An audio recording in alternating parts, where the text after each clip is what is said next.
오늘은 부자로 죽는 것은 부끄러운 일이다. 부자로 죽는 것은 부끄러운 일이다 라는 제목으로 하나님 말씀 증거하도록 하겠습니다. 꽤 된 것 같은데 한동안 우리 모든 사람들이 만나면 그 인사가 부자 되세요 하는 인사를 나눴던 적이 있습니다. 아마 어떤 탤런트가 광고에서부터 시작된 것 같습니다. 이것이 확산이 돼가지고 만날 때마다 부자 되세요. 심지어 목사한테도 부자 되세요. 뭐 이랬던 적이 많았습니다. 사실은 잘 보면 낯뜨거운 이야기인데 사람들이 싫어하는 사람이 별로 없었던 것 같습니다. 그래서 다 미소를 띠면서 다 좋아했던 것 같습니다. 그래서 저항 없이 많이 퍼졌던 것 같습니다. 근데 오늘 본문을 보니까 사뭇 다른 접근을 하고 있습니다. 5장 1절 보십시오. 들으라 부한 자들아 너희에게 이 말 고생으로 말미암아 울고 통곡하라. 우리가 외적으로 이게 물질적인 부함이 마냥 좋은 것만은 아니다라는 것을 우리에게 보여주고 있습니다. 성경은 두 가지 얘기하고 있죠. 근데 겉으로 부유함도 있지만 속 사람의 부유함이 중요하다.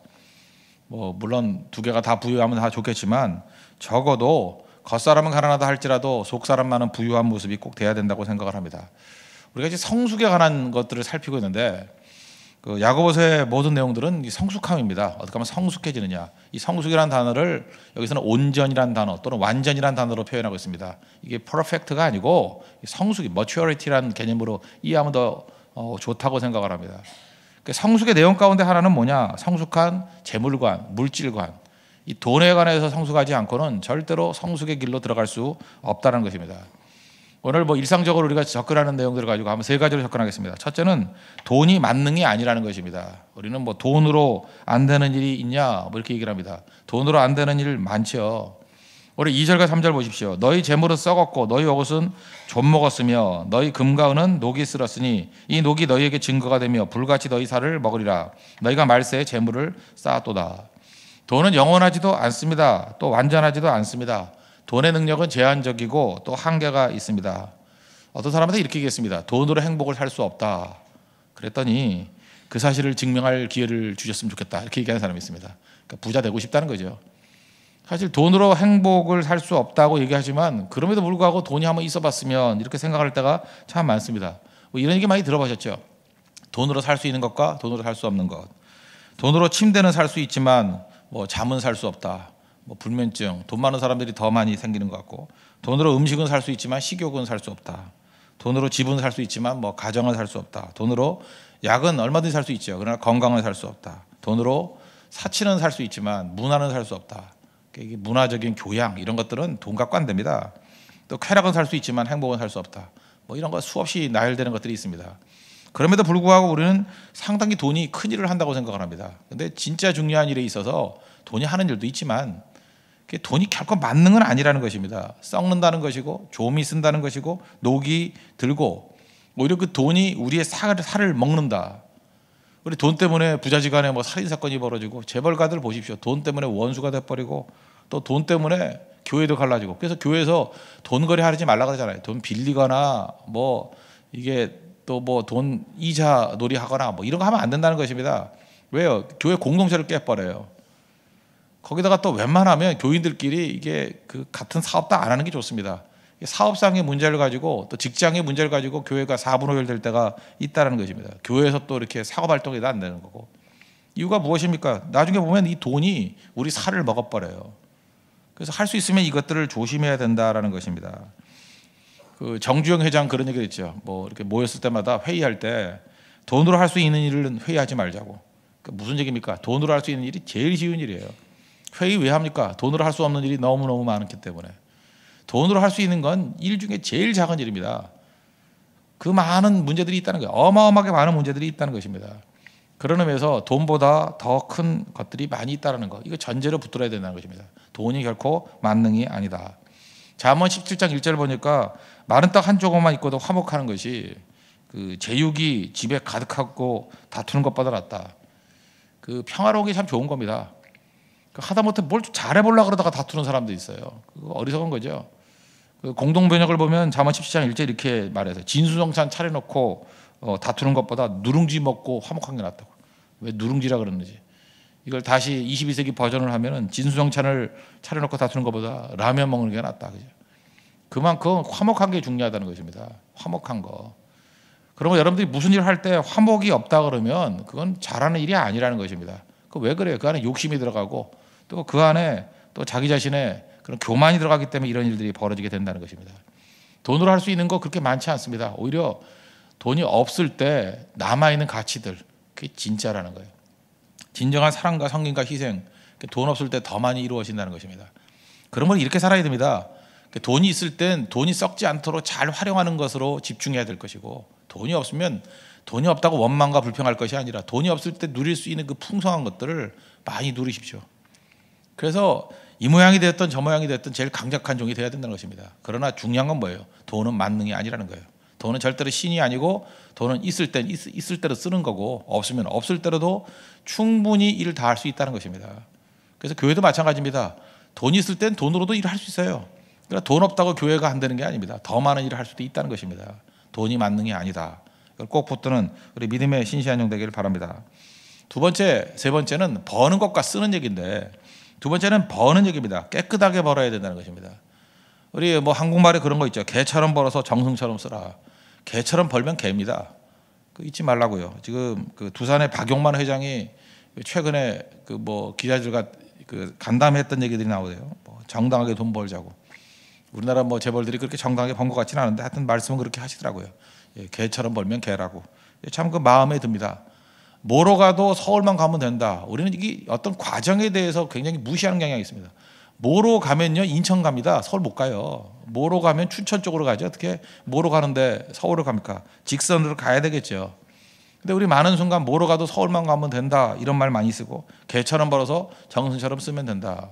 그러니까 버는 건 문제가 없다라고 생각하는데 그렇지 않습니다. 버는 것도 문제가 있죠.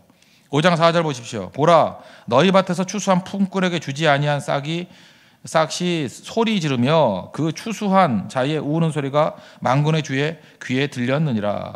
품꾼에게 주지 아니하는 그 월급, 우는 소리가 들린다는 거예요. 뭐 요즘 시간하면 임금 착취, 노동 착취 이런 거겠죠. 그러니까 피눈물 나게 하는 것들, 그런 거 하면 안 된다는 거죠. 과거에는요, 이 힘이 균형이 다 깨져가지고 사용자들에게는 엄청난 권한이 있었고 노동자들에게는 뭐 힘이 없고 그랬잖아요.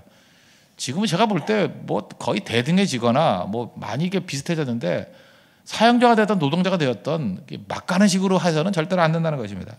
저는 몇 가지 들어봅니다. 어떤 분인데 뭐 되게 알려진 분입니다. 예수도 잘 믿는 분이라 그러는데, 제가 어떤 지역에 갔더니 그 상공업자들한테 소문이 너무 안 좋아요. 피눈물 나게 돈 벌었다는 거예요. 어떻게 돈을 버느냐? 그분이 돈 버는 방법은 이런 거래요. 어떤 것들을 이렇게 주문을 왕창 한답니다. 워낙 이분이 갑이기 때문에 주문하면 주문대로 움직이지 않을 수가 없다는 거예요. 주문을 많이 해놓고 난 다음에 뭐 조그만 그 프라임을 걸어가지고 또 취소시켜 버린다는 거예요. 뭐 감당할 길이 없죠. 그 영세한 업자들은. 그래서 이렇게 기우뚱하면 도산해 버리고, 그럼 그걸 인수해 버리고, 그런 식으로 회사를 키워 나갔다라는 거예요. 지금 제가 말하는 건 외국에 있는 어떤 사람을 얘기하는 겁니다. 그래서 지금은 큰 기업이 되었는데, 주변에 보니까 그분에 대해서 피눈물 흘리는 사람이 뭐 적게는 수십 명에서 많게는 수백 명은 되는 것 같아요. 제가 그걸 바라보면서 뭐 확인된 건 아닙니다. 그분들이 뭐 당했다는 분들이 하는 얘기인데, 그러면서 선교 많이 하는 기업, 이게 뭐 덕이 되는 것 같지는 않더라고요. 제대로 벌어야죠. 내가 그래서 한번 간접적으로 한번 물어봤습니다. 그 어떻게 된 겁니까? 그랬더니 뭐 사업상은 뭐 치열하기 때문에 이렇게 얘기를 하는데 잘은 모르겠습니다. 그러나 예수 믿는 사람들 이렇게 버는 것도 정당해야 된다는 것입니다. 또 반대로 약자라고 생각해가지고 이게 법으로 보호해주고 그러지 않습니까? 다 좋은데 자기 권리 주장하는 것도 도가 지나쳐요. 지나쳐가지고 관계를 다 깨면서까지도 뭐 손해 안 보려고 하는 거. 그 손해 보는 게 큰 것도 아니거든요. 기껏해야 그 몇십만 원, 기껏해야 몇백만 원 오는데 성도와 성도끼리 관계가 다 깨질 정도로 독하게 뭐 그냥 말끝마다 뭐 고소한다느니. 여러분 그 인간관계 속에서 뭐 말끝마다 고소한다 이렇게 나오면은 이제 누가 그 사람과 정당한 관계를 맺겠어요? 정 떨어지죠. 그렇지 않습니까? 난 말밖에 안 하고 난 진짜로 할 마음은 없었다 그러는데, 일상생활에서 이렇게 선량하게 사는 사람들은 뭐 법으로 하자 고소하자 그러면 그때부터 정 떨어진다고요. 그 사람과는 상종하고 싶지가 않다고. 자기 말만 했대요. 그 말도 조심해야 되는 거죠. 이거 제가 볼 때 이런 것 때문에 관계 깨진 것들이 굉장히 많이 있다는 것입니다. 어떤 분은 크리스찬들 써봤더니 안 되겠대요. 그러면서 직원으로 안 쓰겠다 그런 얘기를 합니다. 이유가 뭐냐 그랬더니 무단 결근하고 무단 조퇴하고, 그 다음에 그 뭐 하나 가서 봤더니 교회 주보 만들고 있고, 회사 복사하기로 교회 주보 복사해가지고 가다가 들키고 잡히고, 아니 왜 회사에서 교회를 합니까? 교회 주보 만들고 하는 것들. 되게 교회에서 일 열심히 하는 사람들이 그렇게 하거든요. 이게 말이 안 되는 거죠. 그러고 난 다음에 이거 문제가 있으니까 너 어떻게 된 거냐, 심할서 쓰라 그랬더니 또 저항하고, 또 그래서 너 이제 그만둬 그랬더니 또 노동청에 가서 조정관 나와가지고 또 조사 매치를 받고 완전히 질렸더라고. 질렸어요. 그죠? 예수 믿는다는 사람이 이게 더 많은 걸 정보를 얻어가지고 또 교회 오빠들한테 도움을 요청해가지고, 그죠? 그런 정보들 다 얻어가지고 이렇게 지독하게 하니까 제가 볼 때 이게 문제가 있는 거죠. 자기가 잘못한 거 잘못했다고 하는 것이 옳은 건데 틀린 거잖아요, 이거는. 근데 그걸 가지고 권리라는 그 포장을 가지고 말도 안 되게 접근해서 완전히 질리게 만들어 버리는 거. 제가 볼 때 이것도 굉장히 큰 문제가 있다고 생각합니다. 뭐든지 마찬가지죠. 자기 자신이 그 정당하게 일하고 또 정당하게 지불할 줄 아는 그런 관계가 있어야 된다는 것입니다. 그런 의미에서 역지사지죠. 상대편의 입장에서 봐야 된다고 생각을 합니다. 노동자는 그저 사용자의 입장에서 얼마나 힘들까를 생각하고, 또 사용자는 언제나 얼마나 약하면 저럴까, 반대쪽 입장에서 생각하는 것들이 필요하다고 생각을 합니다. 요즘에 약자의 횡포도 있습니다. 잊지 마십시오. 그다음에 무례하게 하는 그런 사용자들, 하나님께서 옳지 않다고 본다는 것입니다. 잠언 11장 1절을 보니까 속이는 저울은 여호와께서 미워하시니, 속이는 저울은 가진 자에게도 있지만 가지지 못한 자에게도 있다는 거예요. 일도 안 하고 한 척하는 것도 속이는 저울이고, 정당하게 일했는데도 불구하고 노동 착취하는 것, 그것도 속이는 저울이라는 것입니다. 속이는 저울은 여호와께서 미워하시나. 우리 정당하게 하나님 앞에 쓰인 하나님의 종 되기를 바랍니다. 그리고 세 번째는 이제 사용하는 건데 청지기 의식 가지라는 것입니다. 여기서 우리가 많이 쓰는 말이 무엇입니까? 내 돈 내가 쓰는데 누가 뭐래, 이런 거죠. 내 돈 내가 쓰는데 누가 뭐래. 내 돈이라고요? 내 돈 내가 쓰는데 이 말 자체가 틀린 말입니다. 내 돈이 어디 있어요? 하나님께 내게 맡기신 거죠. 청지기라는 거예요. 스튜어드십이라는 게 뭡니까? 하나님의 것인데 내게 맡기셨다는 것입니다. 그래서 이 청지기 의식을 가지고 살아야 된다는 것입니다. 5장 5절을 보십시오. 너희가 땅에서 사치하고 방종하여 살육의 날에 너희 마음을 살찌게 하였도다. 청지기거든요. 맡긴 거거든요. 근데 하나님께서 맡기신 걸 가지고 사치하고 방종했답니다. 그때 그 살육이라는 말이 도살장이라는 뜻이거든요. 여러분 그 어떤 돼지라든지 뭐 이런 거, 돼지라고 합시다. 그냥 돼지를 어떤 주인이 죽이기로 작정했어요. 도살하기로 작정했어요. 그 다음부터 주인은 어떻게 하죠? 미소를 띠면서 더 먹이죠. 안 그렇습니까? 왜요? 킬로수를 늘리려고 더 드시게 한다고요. 지금 그 사치하고 방종하는 자들에게 그 단어를 쓰고 있어요. 그죠? 네 멋대로 써봐라. 네가 지금 사치하고 방종하는 거 이제 도살의 날 기다리고 있는 거다. 살 포동포동하게 쪄서는 이제 죽을 날이 온다. 그 얘기죠. 그런 의미에서 하나님께서 우리에게 아무리 많이 주셨다 할지라도 이거죠. 많이 주시면 썩는 사람들, 그건 청지기의식이 없는 거예요. 많이 주신 게 내 겁니까? 많이 주실 때 더 정신 차려야죠. 많이 주실 때 그 하나님 앞에서 두려움 가지고 설 줄 알아야죠. 저는 미국의 그 19세기 말부터 요즘식으로 하면 재벌이라고 말하죠. 그 상상을 초월하는 자기가 감당 못할 정도의 물질이 생긴 거, 뭐 록펠러라든지 카네기라든지 이런 사람들, 그런 재벌들이 나오기 시작한 19세기 말부터거든요. 제가 그 사람들의 일대기를 쭉 읽으면서 읽었던 게 뭐냐 하면 그런 겁니다. 아주 큰 부자가 되면요, 오히려 도덕적이 됩니다. 여러분 그거 모르시죠? 아주 큰 부자가 되면 도덕적이 돼요. 자기가 평생 다 쓸 정도가 아니라 자기 평생 쓸 거에 한 100배, 1000배 돈이 생기면 두려움이 덜컥 생긴다고. 두려움이. 그 다음에 하나님을 찾게 돼 있어요. 내가 뭔데 이렇게 돈이 많이 생기지? 이거 어떻게 해야 되지? 대부분 그래요. 생각보다 엄청나게 돈이 많은 사람들이 오히려 도덕적이 되고 하나님 찾게 돼 있고, 생각보다 이렇게 멋대로 사는 게 아니라는 것입니다. 왜요? 여러분도 그래요. 뭐 권력도요, 어마어마하게 주어지면 그때부터 겁이 나는 거예요. 이거 내가 왜 이렇게 많은 결정을 내릴 수 있나? 언제나 그렇다는 것입니다. 그러니까 항상 문제가 되는 게 뭐냐면 이게 졸부가 문제예요. 졸부가. 적당히 쓸 수 있을 정도로, 자기가 컨트롤할 수 있을 정도의 돈이 있을 때 그때 사치 방종 빠질 가능성이 아주 크다는 것입니다. 왜요? 잘 눈에 안 띄거든요. 졸부들은 눈에 안 띄고 마음대로 할 수 있고 문제가 된다는 것입니다. 저는 우리 교회 뭐 이렇게 재벌들이 없기 때문에 자유롭게 막 얘기합니다. 뭐 약간의 졸부들 계시죠. 이 사치와 방종, 굉장히 무서운 일이라는 것입니다. 되게 서민들입니다. 서민들 저축하잖아요. 제가 옛날에 그 저축왕이 하는 얘기 들어봤습니다. 저축왕 1억을 모았어요. 그래서 저축왕이 됐어요. 이렇게 가난한 사람이 조금씩 모아가지고 그래서 물어봤습니다. 다음 목표가 뭡니까? 그랬더니 2억이래요. 뻔합니다. 이분이 2억 모으면 그 다음 목표가 뭐겠어요? 한 5억쯤 되겠지. 5억입니다. 저축이 나쁘다는 건 아니지만 이건 탐욕입니다. 돈을 위해서 돈을 모으는 게 무슨 목적이 있습니까? 돈은요, 모으는 게 문제가 아니라 쓰는 거예요. 이거하고 똑같은 백화점 상품권. 백화점 상품권 열심히 줬더니 평생 상품권만 모으고 있어요. 그럼 누구만 기뻐요? 현대백화점만 좋은 거예요. 그렇지 않아요? 이건 교환 가치 아니에요? 백화점 상품권 받았으면 빨리빨리 써야 될 거 아니에요? 그걸 왜 꿍치고 있어요? 그거 아시죠? 백화점 상품권 이렇게 만들면요, 그 회수율이 93%밖에 안 됩니다. 7%는 장롱에 있다가 불타서 없어지든지 잊어버리고 빨아버리든지 없어져 버린대요. 얼마나 신납니까, 그죠? 그냥 무슨 뭐 조폐공사도 아닌데 그 남발해가지고 그거 아마 얼마 정도 이렇게 그 돈 내면 찍을 수 있는 권한이 나올 거예요. 그거보다 훨씬 많은 것들이 사장돼 버린다는 것입니다. 세상에 상품권 가지고 안 쓰고 없애는 바보들이 있어요. 그래서 여러분 상품권 생기면 즉각 쓰십시오. 돈도 빨리빨리 쓰는 게 좋지만 돈은 그래도 좀 꽤 가니까 그건 교환 가치거든요. 빨리 현실화시키는 게 좋은 거예요. 그걸 왜 쥐고 있어요? 그걸 1년씩 왜 쥐고 있냐고요. 빨리빨리 써버려야지. 특별히 무슨 뭐 그 요즘 뭐 카카오톡이나 이런 걸로 뭐 커피나 이런 거 보낸 거 안 먹고 버린 거 되게 많죠. 안 그렇습니까? 그것도 날아가는 게 굉장히 많대요. 그것도 회수율이 80%도 안 된대요. 그런 바보들이 있어요. 그거 똑같은 거죠. 물질도 마찬가지, 돈도 마찬가지라는 것입니다. 다 쓰고 가야죠. 그래서 청교들에게 준 중요한 메시지가 있습니다. 사용하는 것과 죽고 난 다음에 나누는 거예요. 지금 미국도 청교도 전통이 아직도 남아 있어가지고 연세대님이 돌아가실 때 되게 그 교회 기부하거나 뭐 사회단체 기부하고 가는 경우가 많잖아요. 그게 왜냐? 그 돈은 남기고 가는 게 아니라는 거예요. 뭐 유산은 남기고 가는 게 아니라 다 주고 가야 된다는 거예요. 오늘 제목 카네기가 했던 얘기인데 부자로 죽는 것은 부끄러운 일이다. 부자로 죽는다는 건 뭐예요? 다 쓰지 않고 죽었다는 얘기 아니에요. 하나님께서 우리에게 청지기를 맡기셨는데 이거 가지고도 잘 쓰다 가라 그러는데 사실은 돈 쓰는 게 굉장히 오랜 시간이 걸리거든요.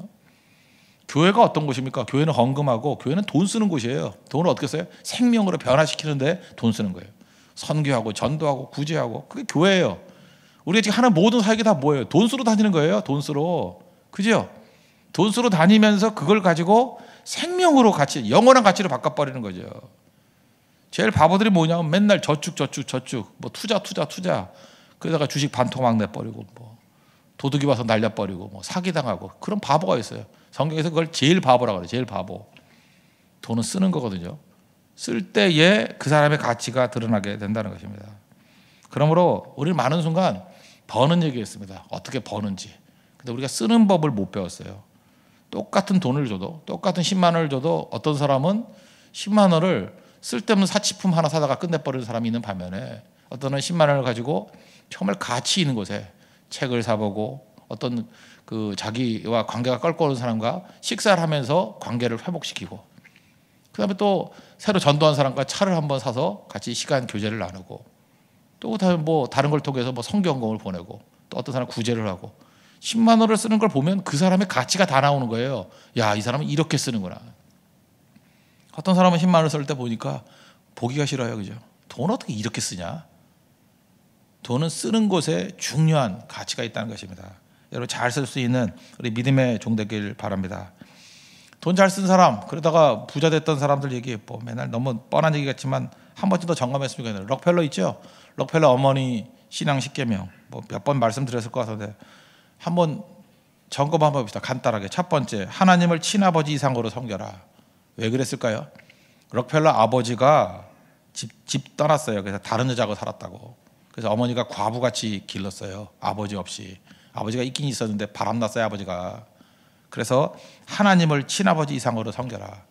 혹시 좋은 육신의 아버지가 없는 사람 있습니까? 이 말씀 명심하십시오.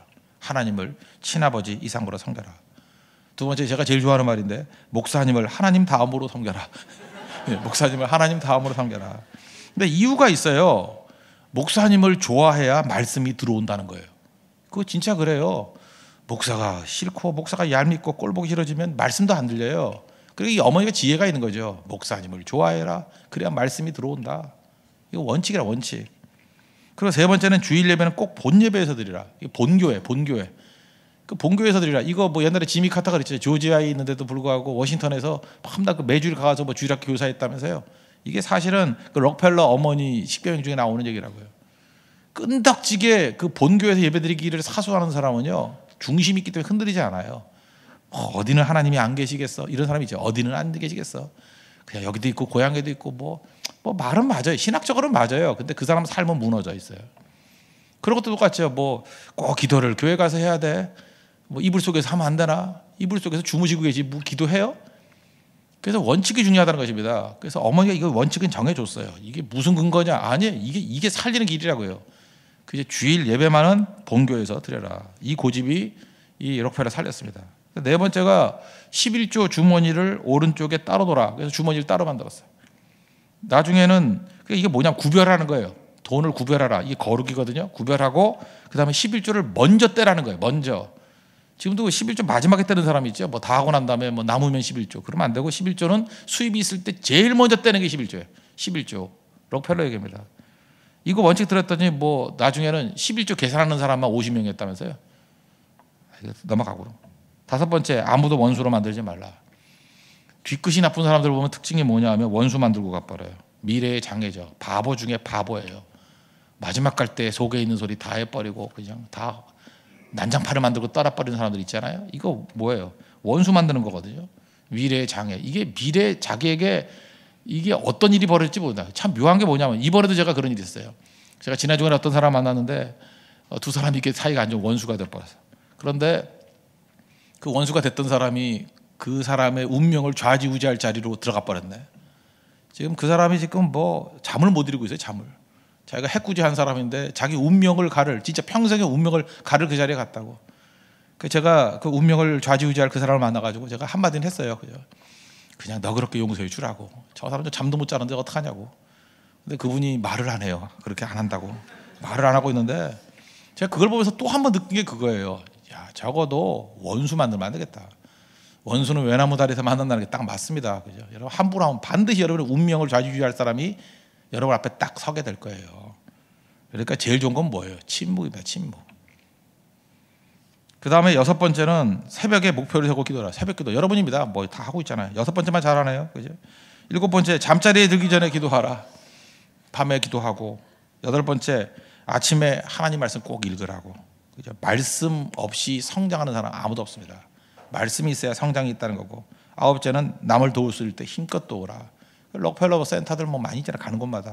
열 번째는 이건 뭐 지난번에 얘기했죠. 예배 시간에 항상 앞자리에 앉아라.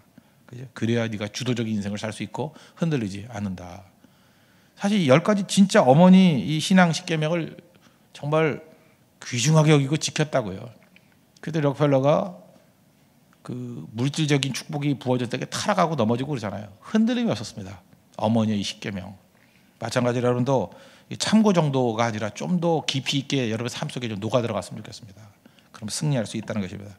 야고보서 2장 5절을 보니까 하나님이 세상에서 가난한 자들 택하사 믿음에 부유하게 하시고 진짜 부자 되십시오. 그죠? 이렇게 믿음에 부유한 게 진짜 부자라는 거예요. 오늘 세 가지 살폈습니다. 돈이 만능이 아니라는 거 잊지 마십시오. 하나님 의지해야지 돈 의지하면 안 됩니다. 돈으로 안 되는 일이 있어. 이런 쓸데없는 소리 하지 마십시오. 돈이 만능이 아니다. 그리고 버는 것 깨끗하게 벌어야 됩니다. 개같이 벌어서 정승같이 쓴다. 아닙니다. 정당한 방법으로 벌어야 되고 그 다음에 쓰는 것 창조의식을 가지고 하나님의 지혜롭게 잘 쓸 수 있는 믿음의 신실한 종 되기를 축원합니다. 보다 자리에서 일어나겠습니다. 94장 찬송하고 기도하도록 하겠습니다. 주 예수보다 더 귀한 것은 없네.